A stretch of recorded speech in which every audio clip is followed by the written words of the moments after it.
अस्सलाम वालेकुम। आम मार्केट में आ चुके हैं। आमों के क्या फ़ायदे हैं?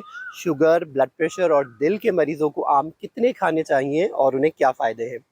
कुदरत की बेशुमार नेमतों की तरह आम भी एक जायकेदार और बहुत ही ग़िज़ाइयत से भरपूर नेमत है।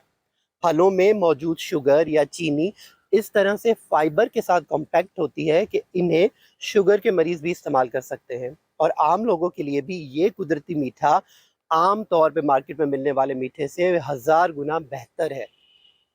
लेकिन शुगर के मरीज़ों में अगर शुगर अनकंट्रोल्ड हो, 300 से ज़्यादा हो, या फिर शुगर कंट्रोल करने के लिए बार-बार इंसुलिन लेनी पड़ती है दवाइयों के साथ, ऐसे अफ़राद आम खाने से ज़रा परहेज़ करेंगे।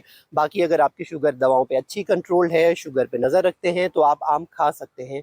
एक दरमियाना आम खाइए या फिर आधा बड़ा आम खाइए, 2 पोर्शन में डिवाइड करके खाएँ, यानी सुबह में और फिर शाम के टाइम पे 4-5 बजे खाएँ, तो इससे आपका ग्लाइसेमिक लेवल बहुत ज़्यादा बढ़ेगा नहीं।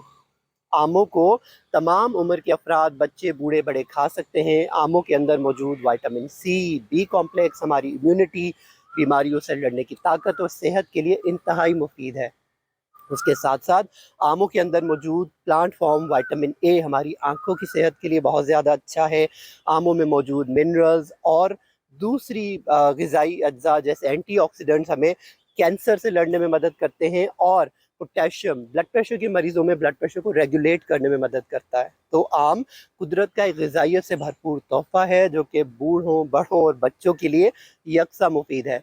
तो इस मौसम में आम खाइए, लेकिन आम की गुठलियाँ किसी ऐसे शख्स के हवाले कीजिए जो कि आम के पेड़ लगाए, ताकि हमारी आने वाली नस्लों को भी ये नेमत मुयस्सर रहे। अपना और अपने प्यारों का खूब ख्याल रखें, खुश रहें, सेहतमंद रहें। अल्लाह